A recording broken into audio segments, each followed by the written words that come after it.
హల్లెలూయా. దేవునికి స్తోత్రం. దేవుడు ఈరోజు మనకి ఇచ్చిన వాగ్దానం ఎఫెసీయులకు రాసిన పత్రిక 3వ అధ్యాయం 4వ వచనం. మీరు దానిని చదివిన ఎడల దానిని బట్టి ఆ క్రీస్తు మర్మమును గూర్చి నాకు కలిగిన జ్ఞానము గ్రహించుకొనగలరు. 5వ వచనం.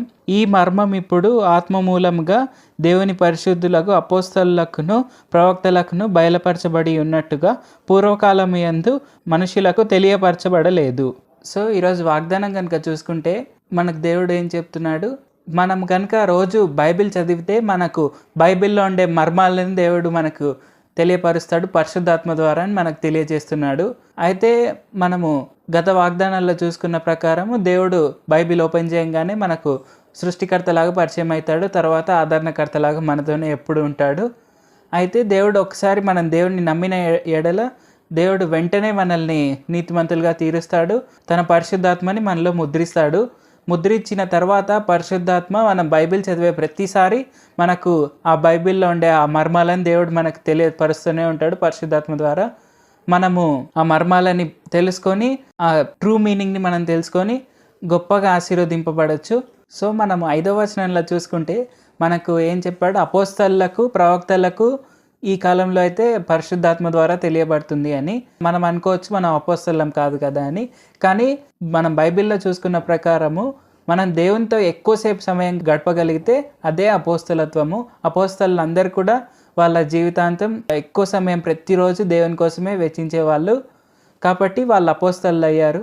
అలాగే మనం కూడా ఎక్కువ సమయాన్ని దేవుని కోసం తీయగలిగితే, మనం ఎక్కువ సమయం బైబిల్ చదివి ఎక్కువ సమయం ప్రార్థన చేస్తే మనకు కూడా అపోస్తలత్వాన్ని దేవుడు మనకి ఇస్తాడు, మనల్ని కూడా ప్రవక్తలుగా చేస్తాడు. కాబట్టి మనం ప్రతిరోజు బైబిల్ చదివి ప్రార్థిస్తే దేవుడు మనకు ఆ మర్మాలన్నింటినీ బయలుపరుస్తాడు, మనల్ని అపోస్తలుగాను ప్రవక్తలుగాను రాజులైన యాజక సమూహంగా ఎంచుతాడు.